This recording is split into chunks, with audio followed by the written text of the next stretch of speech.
Good evening. Welcome. My name is Dalit Horn, and I am the Executive Director here at the Vilna Shul Boston Center for Jewish Culture. I am so happy that you are here with us this evening. The Vilna, located in historic Beacon Hill, is the last remaining immigrant-era synagogue building in Boston and now serves as a center for Jewish engagement. We offer opportunities for people to connect and explore one's culture, experience the arts, and engage in big ideas and pressing issues facing Boston's Jewish community. We are thrilled to be hosting a special presentation tonight with Ilana Kaufman, the Executive Director of the Jews of Color Initiative. Ilana's work sits at the center of Jewish community, racial equity, and justice, and is anchored by the voices and experiences of Jews of color and is focused on grant making, research, and field building and community education. Today, Ilana will discuss the Jews of Color's Initiative's most recent study entitled Beyond the Count: Perspectives and Lived Experiences of Jews of Color. Tonight's program is the first of two events this month to honor Black History Month. Here at the Vilna, we believe that it is important to host a program at the intersection between Black history and Jewish identity. So often, Black History Month is a moment to elevate the stories and experiences of those who are often overlooked or their stories are unknown. With Ilana's leadership, we hope to elevate the first significant study of Jews of color. Through this program, I hope we can gain a deeper appreciation and understanding of a growing minority within the Jewish community, and that we are left feeling a deeper sense of pride and understanding of our own community. Before we get started, I want to clarify a few housekeeping rules. First, this program will be recorded and posted to the Vilna's YouTube channel shortly after tonight's program. Second, if you have a question, we really want to hear from you. So please add it to the Q&A function that you see on your screen. And throughout the program, I'll be collecting questions. And at the end of the program, probably at around 7:40, 7:45, we'll be opening up for a conversation where I'll take the questions that are there. I'll remind you once more to add your questions, but we really do want to be able to have a conversation with Ilana. And lastly, because of the size of the program, we're asking that everyone remain muted throughout. We, without further ado, are excited to hear from Ilana. So Ilana, thank you and welcome. Beautiful. Thank you so much, Dalit. Thank you, Olga. Thank you, everybody out there in the community, for this invitation to be with you this evening. I'm going to share my screen, and then we're just going to go ahead and get started. All right. First of all, thank you again for having me. My name is Ilana Kaufman. I'm the Executive Director of the Jews of Color Initiative. And for those of you who don't know us, the Jews of Color Initiative does three things on behalf of the communal ecosystem in our Jewish community in the United States. We run the nation's only philanthropic fund focused on Jewish people of color. And so we fund areas that are essential to Jewish community life, focused on field building. So like leadership development, identity development, research are things that we do. The second thing we do is we commission research for the national communal ecosystem, and that's what we'll talk about today. And then the third thing we do are opportunities for education in our community. We are here together today to have what I hope will be much more of a communal teaching and learning moment than an opportunity for me to present any kind of data to you. The work that we do here at the Jews of Color Initiative is really about helping to advance our community through collaborative efforts like teaching and learning around the data related to Jews of color. And so we're excited to have this opportunity to learn with you and to teach with you this evening. Why did we commission our first study, Counting Inconsistencies, and this second study, Beyond the Count? Counting Inconsistencies is a demographic analysis of Jews of color in the United States. And it was important for our work to establish some kind of baseline about how many Jews of color there are in the US.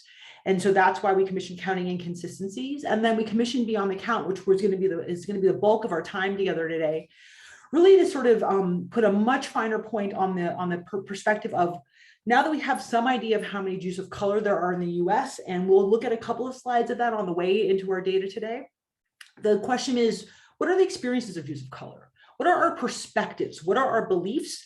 And right alongside that, how can the expression of our experiences, our perspectives, and our beliefs advance the US Jewish community as individuals in our community, as lay leaders, as leaders, and as people who just deeply care about Judaism and US Jews.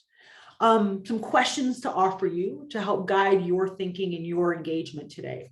As you're listening to the data, as you're looking at the data that we share together, my question for you is, who are you in this data? Do you come to this conversation as a Jewish person of color, represented in the data? Maybe you participated in one of our studies. Are you a member of are you a white community member who's part of a multiracial family, who lives these experiences as part of a family experience? Are you a white community member who has for a long time cared about racial justice, but not really understood the depth of the experiences of Jews of color in our community and the nuances and really some challenging, profound, deep, and really important expressions of those experiences that are revealed in the data? Are you somebody who cares about those things and wants to learn more about them and do something about it? Are you a Jewish communal leader? And we talk about leaders in this study. And are you here to learn about the experiences of Jews of color and really become even more highly activated around what you want to do about it? In terms of these studies, our first study, Counting Inconsistencies, was a demographic meta-analysis of Jews of color in the United States. And so in short, we looked at 25 national studies and extracted from that data what we could about a sense of how many Jews of color there are in the US. And this second study, Beyond the Count, was a survey of more than 1,000 Jews of color, a set of interviews filled by more than 60 Jews of color, and another 13 interviews afterwards to round out the data set. This Beyond the Count is not a representative survey of Jews of color in the United States. It's a snowball survey. So we cast our net out at the Jews of Color Initiative and tried to find as many Jews of color across the land to respond to our survey. And so while it's not representative, it is the largest data set of Jews of color in US history. And it tells a profound story about Jews of color. What I want to just, a very quick side note is, we will not have time to look at the whole study today. What I had to take out a number of things for the purpose of the presentation, including the narrative, the voices that are in the study. So I want to encourage everybody to go to our website, to Google Beyond the Count. Our study will come up if you just Google it, download it, put it on your tablet, curl up with it this evening, sip a glass of cider or wine or some bubbly water, and engage in this 38-page study. It's a beautifully done study, and there's a lot for you in there. We're going to talk about top-line data today, and then we'll talk about some strategic interventions. Okay, so first of all, what are we even talking about when we're talking about Jews of color? Because I know that that's a primary question for some of you.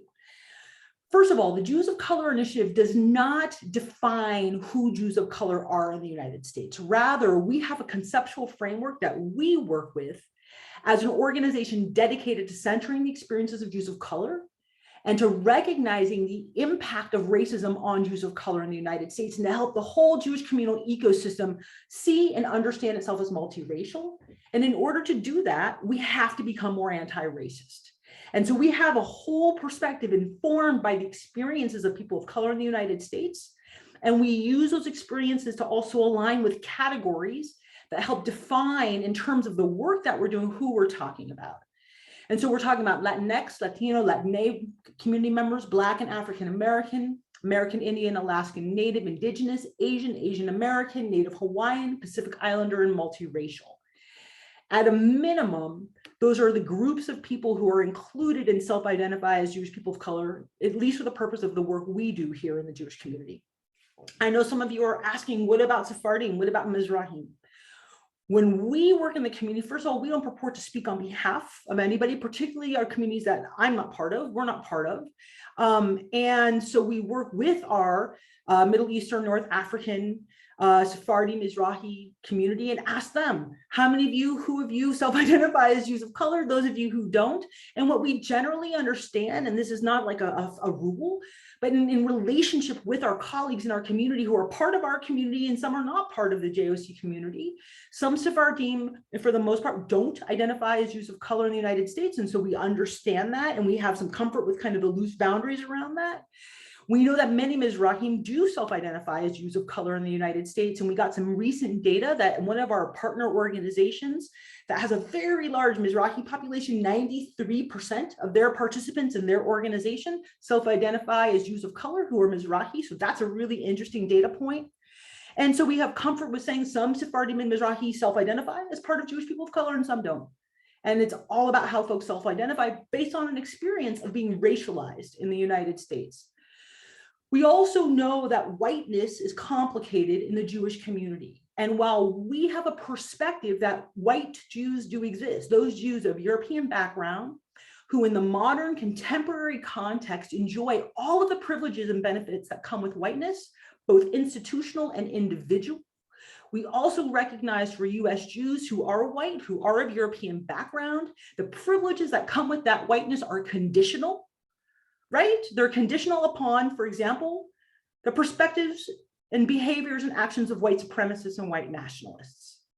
And so for many Jews who are both white and self-identify as different or other than other kind of white folks through the lens of white supremacy, white nationalism, it's expressed by anti-Semitism.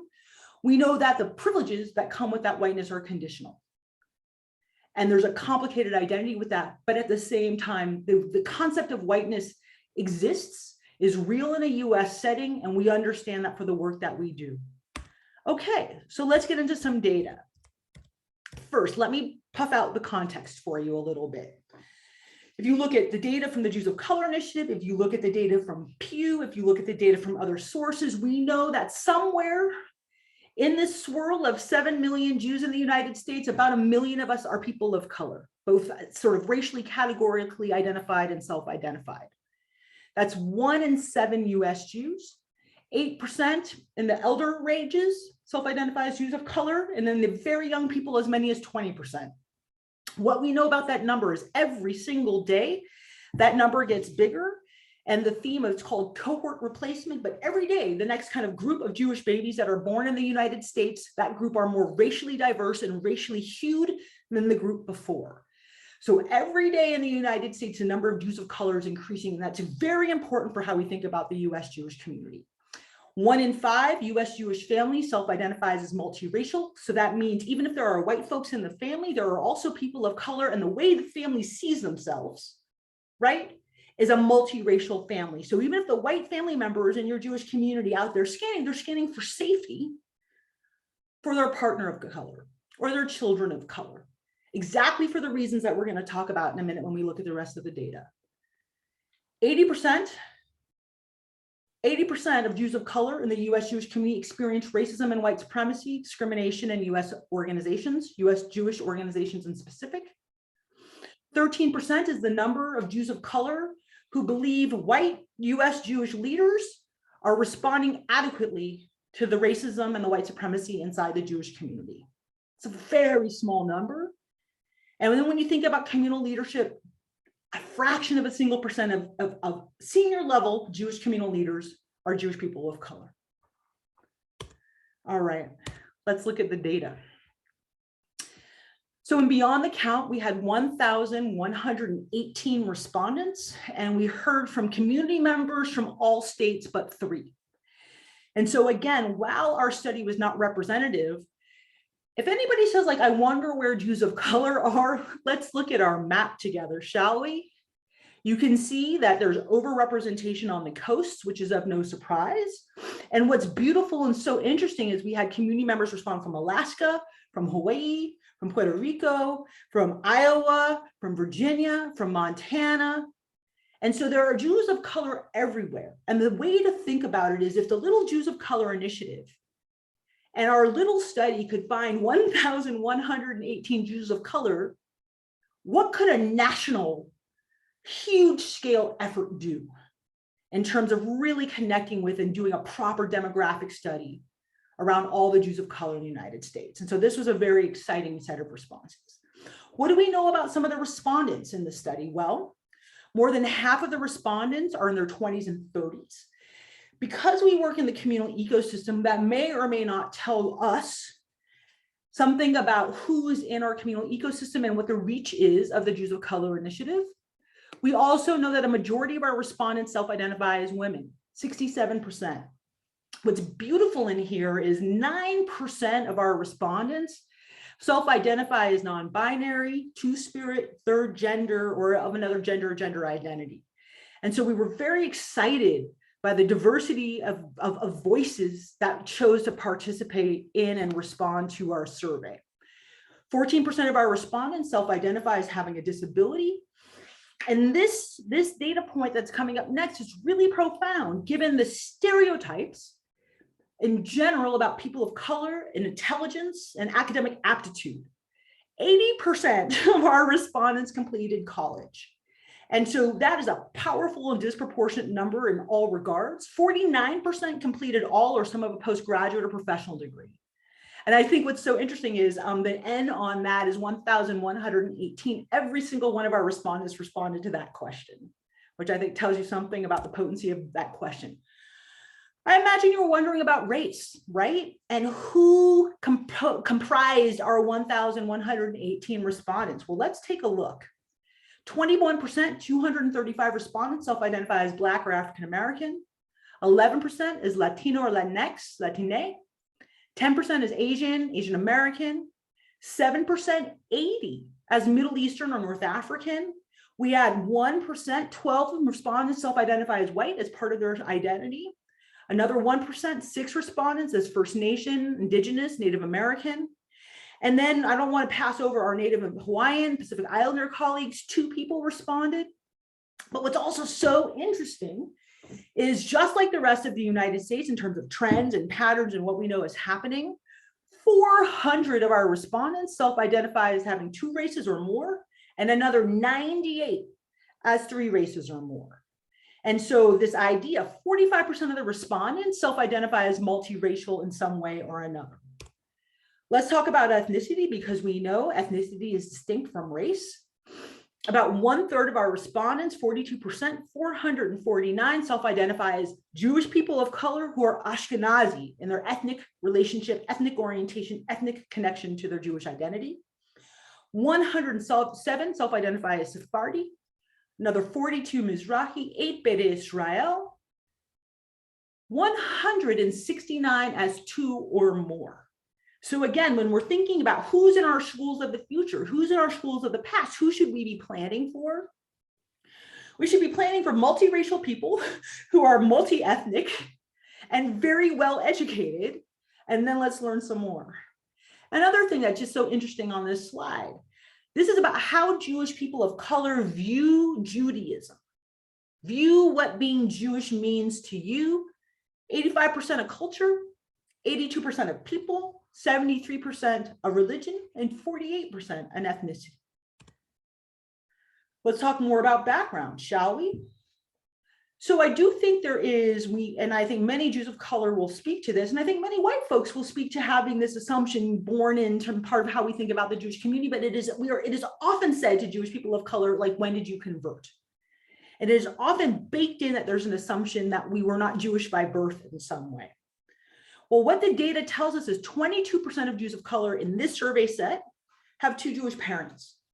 Another 42% have 1 Jewish parent, and only 33% have no Jewish parents. In terms of the context where someone was raised, 49% were raised Jewish and another 16% Jewish and something else. In terms of the respondent themselves to the survey, 39% of the survey respondents had a mother who was Jewish, 37% a father who was Jewish, and another 28% spouse or partner. So this is a very traditionally, and I'll put that in air quotes, Jewish group. So what are the experiences of Jews of color? Well, first of all, let's look at the list on our left, my left side. This column are all the locations and spaces that Jews of color interact and engage and participate in Jewish life. Formal Jewish education at the top, synagogue or temple at the top, Jewish youth group, Jewish overnight camp, travel to Israel. What's significant about these? The whole list is so traditional, right? And Jews of color have a very, very high level engagement in traditional expressions of Jewish life. This is really important information for us, right? Okay. In this slide, what you're looking at is where Jews of color feel their sense of connectedness around a sense of justice, as related to the past and the future. And the question is, like, which of these expressions are very important to you? Working for justice and equity, passing on Jewish identity to the next generation, honoring parents, grandparents, and ancestors, remembering the Holocaust, celebrating Jewish holidays, the list goes on. But what's wild about the top 5 is that the top 5 areas that are very important require formal Jewish ritual training. You can't pass on Jewish identity to a next generation without knowing what you're passing on and having some pedagogical skills, right? To pass it on. You can't remember the Holocaust unless you're informed, you're educated, you know how. You can't celebrate Jewish holidays without ritual skills. So again, there's a theme emerging here, which is that Jews of color are highly engaged, highly educated, highly trained. And then there's this question about which expressions of Jewish identity feel less important to Jews of color. 18% say caring about Israel. That's a pretty small number. Wearing Jewish symbols, 12%. Engaging in prayer, 12%. Speaking Hebrew, traditional languages, 7%. Not at all important. 0% said remembering the Holocaust is not at all important. 1% said celebrating holidays is not at all important. 2% said passing on Jewish identity to the next generation is not at all important. 2% talking about being Jewish is not at all important. So you have all of these engagement structures, these engagement opportunities. We know a lot about sort of how Jews of color have been composed in terms of our Jewish identity. And so now let's talk about what it's like to be inside of Jewish communal spaces. What you're looking at, the dark green is usually, the medium green is often, the light green is sometimes. The general theme is it is more difficult for my identities to coexist in predominantly white Jewish spaces as compared to BIPOC spaces, Black, Indigenous, people of color spaces. And it's saying how often is it difficult for this to happen in which settings? 44% say it is often or usually difficult to be a coexisting whole person as a Jew of color in a predominantly white Jewish space. Another 33% say sometimes. 25% say it's hard, usually often. Another 43% sometimes, in predominantly BIPOC spaces that are not Jewish. It becomes easier to be whole, but still hard when we're with our non-Jewish family members. And the space where it is the least difficult to be whole is in our relationships with Jewish family members. And if we remember that, again, depending on where you are, something like 20 to 25% of Jewish families are multiracial. The spaces that are comfortable for Jews of color are spaces that are probably multiracial in some structure, some way, some shape, some form. Let's keep going. So this slide is telling us most Jews of color have had a wide range of negative experiences in Jewish communal settings. The dark green is agree, the medium green is strongly agree. And then you can see the math, the sum on the right-hand column. 75% of Jews of color have had the experience of others making assumptions about us based on our skin tone. 74% have felt burdened by explaining ourselves. 66% have been asked questions about our race and our ethnicity that make us uncomfortable. 63% have experienced stress due to being the only one. 60% have felt tokenized. Another 58% treated as if we don't belong. Most Jews of color have experienced discrimination in settings. The dark green is discrimination because of race.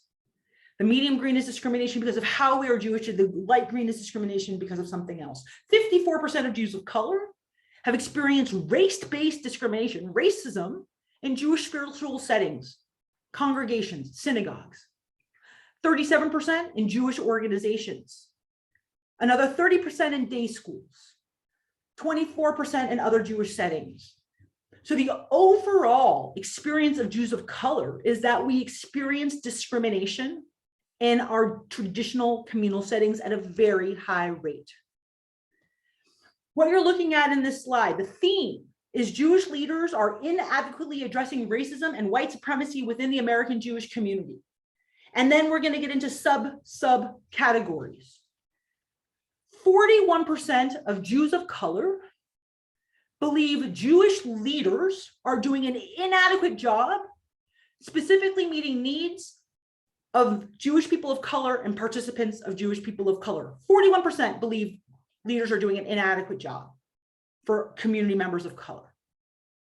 Another 24% feel very poorly. 39% of Jews of color and another 27% of Jews of color feel that leaders are either poorly or very poorly responding to the greater need for racial diversity in Jewish organizational leadership.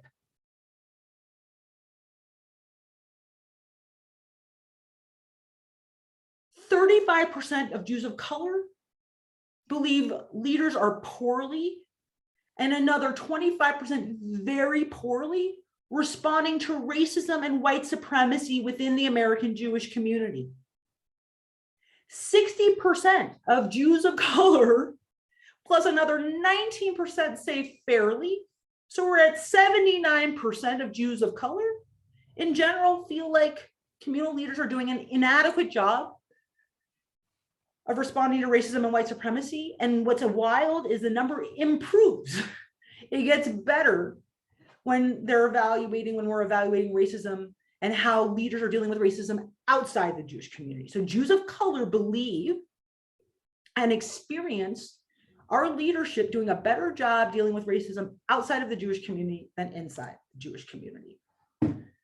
Let's talk a little bit about connectedness. And we saw a slide earlier about being the only one.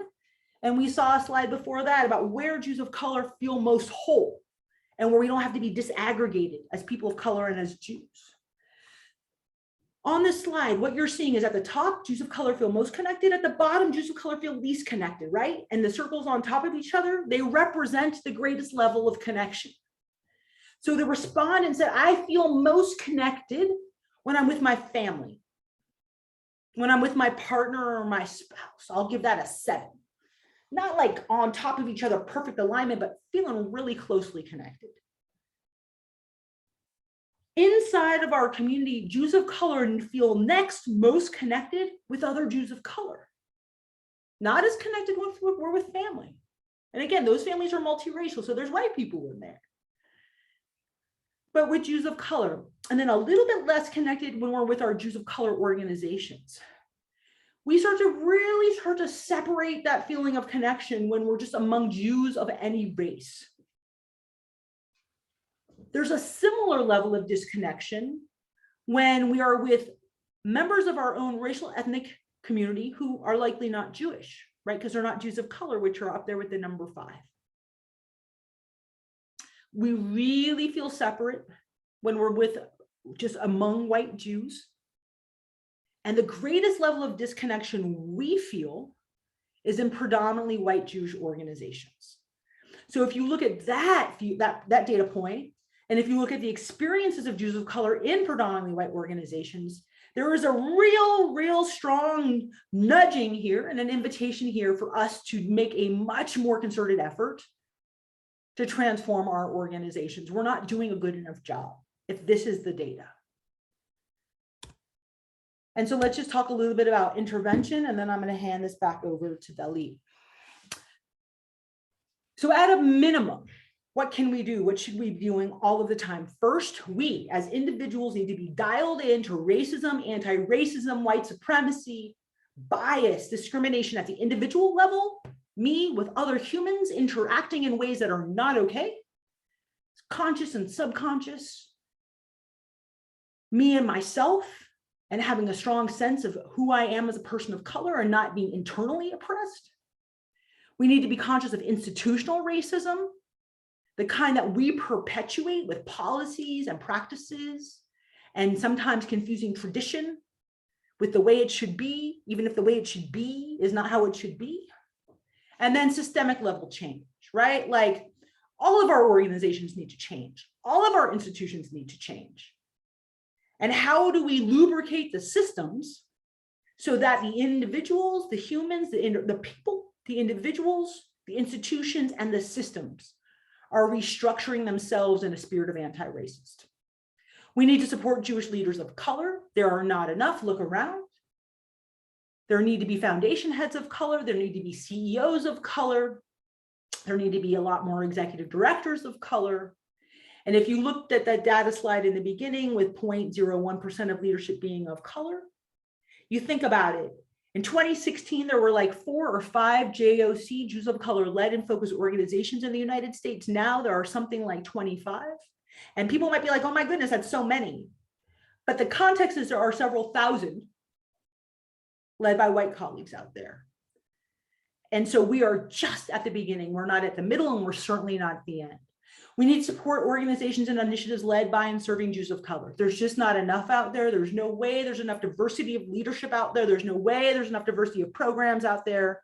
And we need all kinds of places for our community to be able to plug in and be validated and be able to, in an unencumbered way, engage in Jewish life. We need to shift leadership to more accurately reflect the diversity of US Jews. And we should be intensely uncomfortable being in a community that is multiracial and becoming more racially diverse every single day, to have our leadership be almost exclusively white. And we need to actively and intentionally and with focus and with strategy shift that so that the leadership seats become more diverse, the thinking becomes more diverse, and our community is able to meet the needs. Our community of leaders is able to meet the needs of our diverse community. We need to prioritize creating spaces and places to talk about, to talk with, and be in multiracial complex conversation.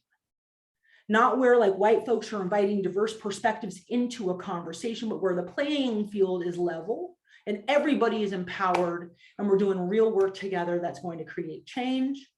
We need to promote more research by and about Jews of color Jewishness, right? The spectrum of Jewish ethnicity, the spectrum of Jewish race and racial diversity is broad.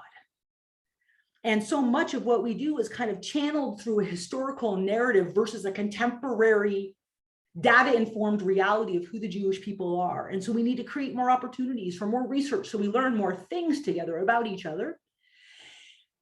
And we must understand the importance of transforming into an anti-racist community with anti-racist communal organizations, modeling, leading, anchoring those values and those efforts.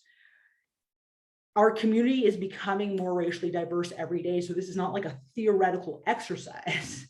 This is the reality of who's in the US. And the US has done a really good job of dividing people of color from white folks. It's done a really good job of dividing people of color from each other. It's done a really good job of pitting racism against anti-Semitism instead of understanding we have a common enemy, which is white supremacy and white nationalism. And so we have to do a better job than the rest of the United States. What makes this a uniquely Jewish opportunity is that we have tools. We have tools to be anti-racist. We have tools to ground us in core values. We have tools in terms of how to think about and grapple with complex ideas. And we have an obligation. Unlike others in some ways, we have an obligation to extend our legacy. That's our obligation to each other, to our children, and God willing, our children's children. And so in the spirit of meeting our obligation and inviting all the questions, I'm going to turn it back over to Dalit, and I'm going to stop sharing my screen. Thank you. Ilana, that was amazing. Thank you. I'm not surprised at all. I'm so happy that you are with us today. Someone wrote in the chat that this is just so excellent, and that they were asking where they could find the information. So I want to let everybody know that we have put in the chat a link to the study. Thank you. And when we send out a thank you note to everyone who registered, along with the link to tonight's recording, we'll also include again a copy of the study, so you can click on this tomorrow. And it was powerful that the person who wrote also said that they are a Holocaust educator, and that for them this was really important because they want to find ways to integrate it, which I think goes to some of your points of how we need to be fusing all of them, the parts of our backgrounds. Right on. Thank you for your comment in there. So I see that also some people are using the raise hand feature in the Zoom. I think it's better if you actually put your questions in the Q&A because we can catch them there. The first question I have for you, Ilana, and there's a couple of questions that are now coming up, but again, this is the time to put your questions in, so please do that while I'm speaking.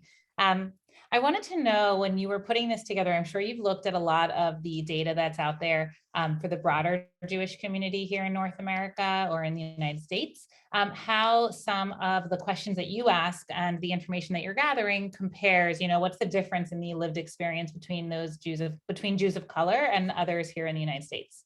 What a great question. So what's so interesting about the timing of the delivery of our study was that and this was totally by coincidence, it came out like within a week of Pew's restatement and Pew's new data around Jewish Americans.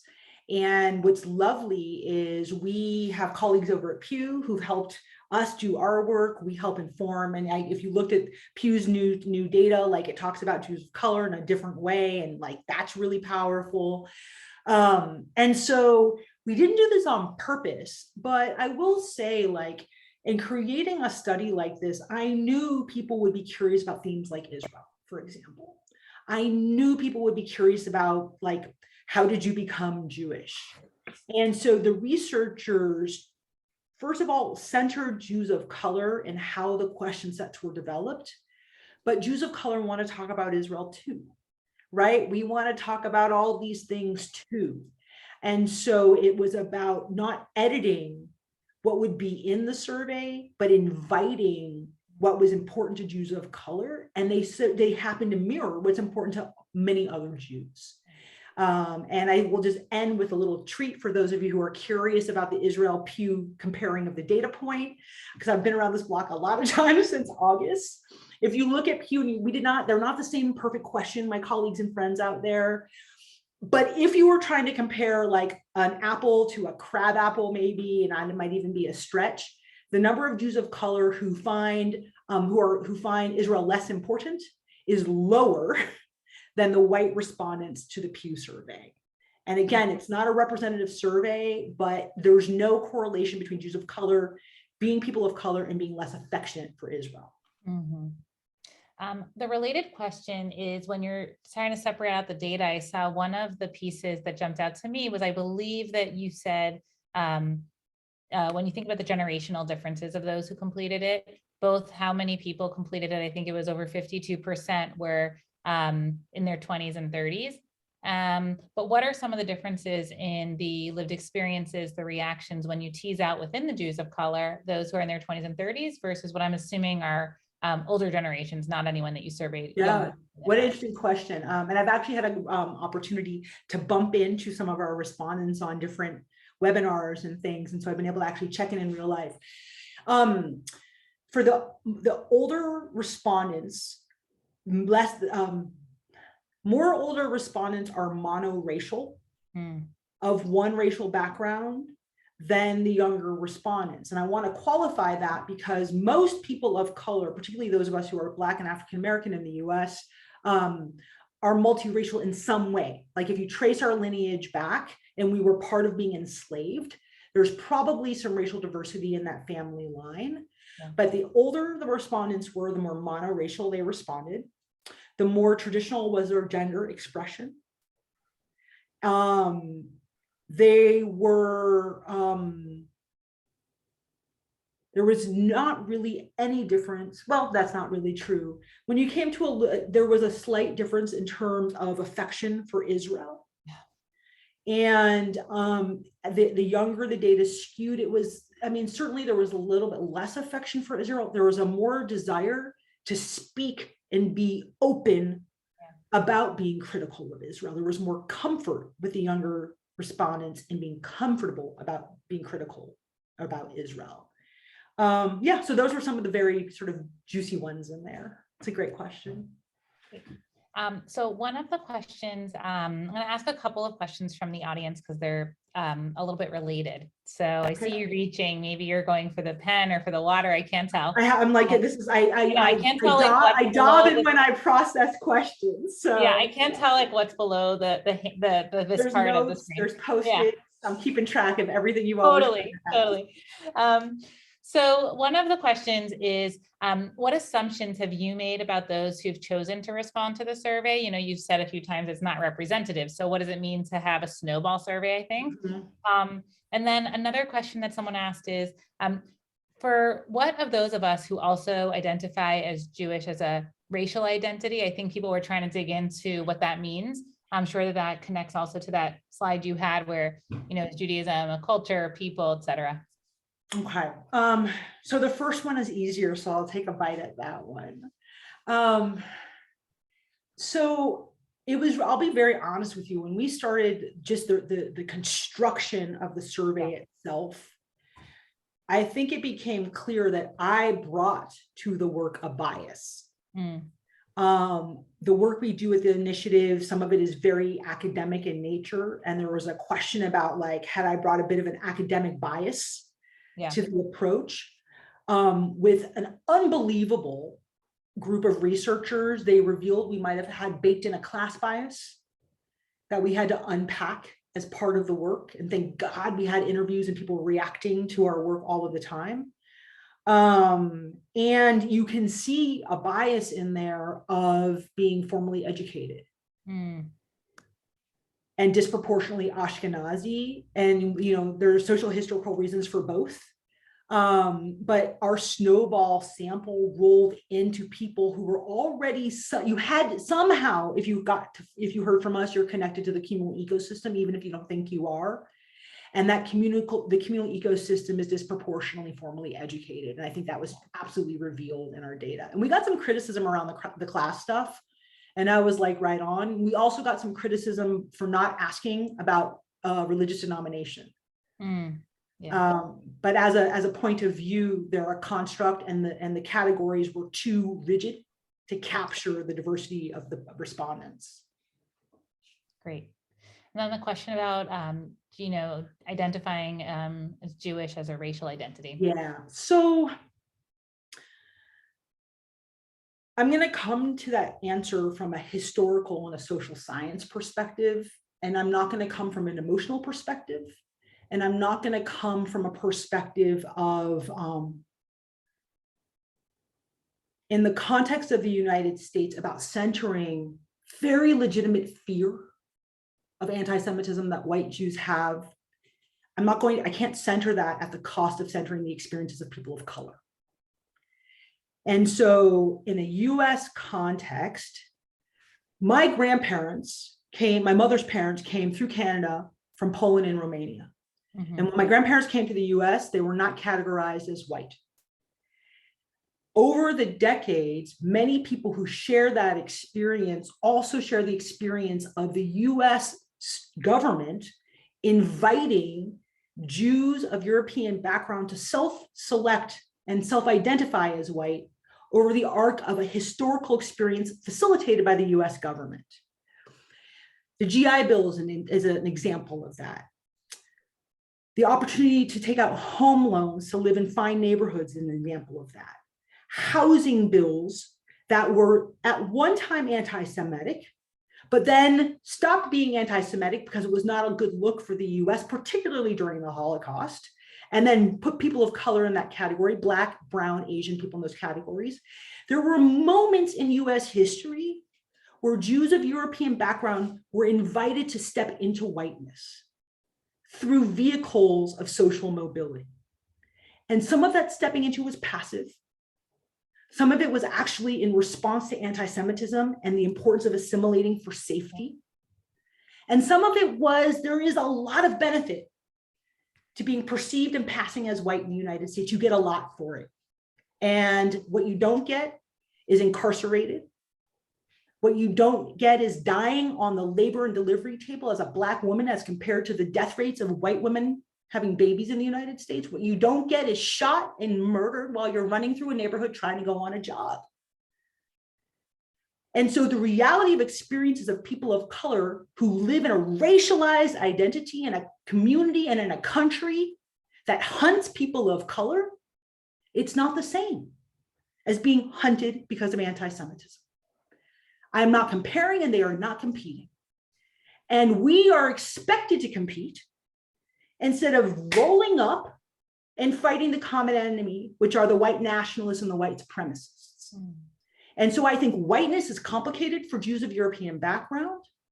I think it is absolutely important to recognize the privileges that come with it. And you can't just eschew them, right? Like, it is in the air we breathe, it is in the water we drink. You would have to totally divest from society to give away of your white privilege. And we all have to understand that that privilege is conditional. And at any time, an anti-Semite will burst through one of our synagogue doors and try to kill us. And all of that feels real to me. Wow. Ilana, that was really powerful. And it connects a lot to the next question that someone asked. Someone said, Leslie said, I'm a white Jewish baby boomer who has noticed that those who are younger than me are not interested in being considered white, especially as anti-Semitism has increased in the US. Where does the Jews of Color Initiative feel that they fit, and what are your thoughts about this? I mean, we were founded to respond to racism in the United States. And so we have a very clear point of view about centering the experiences of people who have a racialized experience. And those are folks who self-identify and are perceived as being Black, Brown, Native, Asian, Latinx, multiracial. Mm-hmm. We also are absolutely subjects of anti-Semitism as Jews, and nothing about our skin serves as a prophylactic to protect us against the anti-Semites. Now, because I want to participate in the complexity and juiciness of your question, the reason why we're not hunted as people of color targeted as Jews is because this country has made the general community believe Jews are white, and all Jews are white. And so it's like a complex little circle we've all got ourselves caught up in. I'll end by saying, you know, I was an officer at the JCRC, the Jewish Community Relations Council. I've worked at a federation. And when the anti-Semites and the racists have come after me, it's been because of my collective, honored, owned whole identity as being a Jewish person of color. And I've had threats come in, I've had to have security details, the whole thing. And it's been a wonderful invitation for the white supremacists and the white nationalists to come after me as a whole person. And so, you know, we don't take a position. We're here to lift all ships. I was on a Department of Justice call with Assistant Attorney General Clark after Colleyville, and it was an interfaith leaders call. And what I can tell you is this current government and this current administration is trying to protect Jews, trying to protect Jewish people of color, trying to protect people of color in this country. And what was apparent on that call was it's going to take one unified approach to protect us all.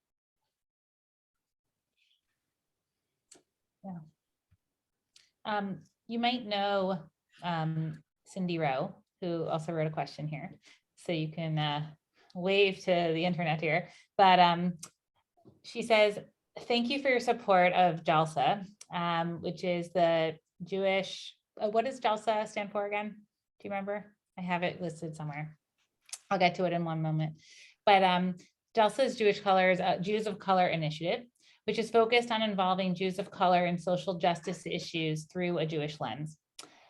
She wants to know if you have thoughts on outreach to the Jews of color who might not be involved in institutional settings now, and issues that might be of great interest to the Jews of color community.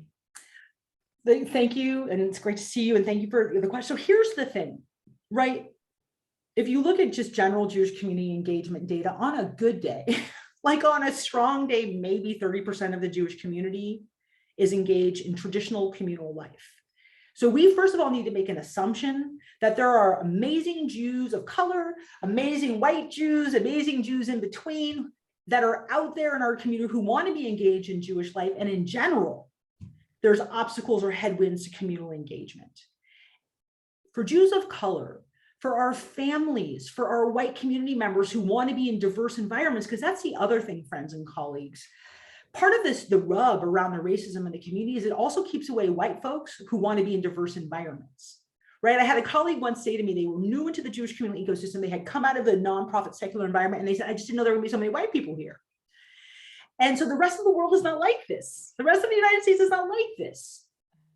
And so it's really important that we understand what motivates young people to engage, what inspires young people. And then we will find Jews of color there. We will find cool white people there. We will find everybody in between there. But the themes that unify people now transcend boundaries of religion and often transcend boundaries of race. And they are about things like white supremacy or not, about racism or not, about justice or not, about democracy or not, about freeing the babies in the jails or not. Like, it's about good and bad, evil and good. And there's very little middle ground in some of these core issues. And so where people are amplifying this kind of justice and doing this kind of work is where you're going to find diverse people of all backgrounds.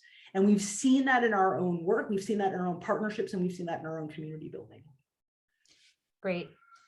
It's a segue into one of our last questions, which is about education. So you speak to the fact that the Jews of color in this study are highly educated. And there's also the slide that speaks to the ways in which they've connected through to Jewish life or to Judaism. It's actually been through Jewish education. Right. And also education can also be like incredibly flawed as a system. And I would love to hear from you whether there were any comments or whether you think about this often, what your ideas are around what it is that both Jews of color have learned and where the gaps are, right? Did they learn about, a white Moses and they wanted something else type thing? Are there concepts or ideas that they feel that they want, and I use they because I don't, identify as a Jew of color, that they feel like there's missing in the education that they were introduced to?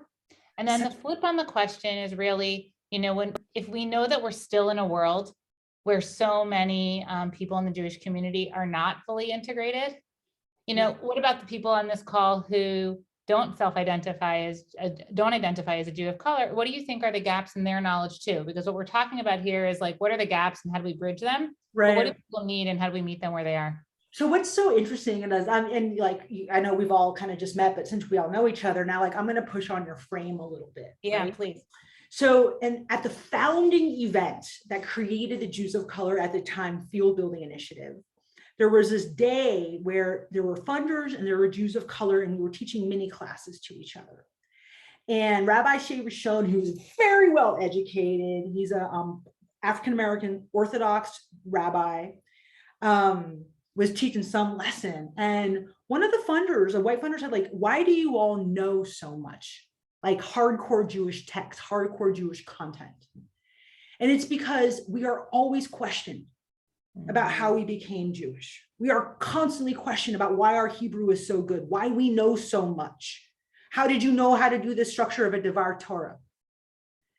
And so we have to educate ourselves, and we have to be more learned than most people.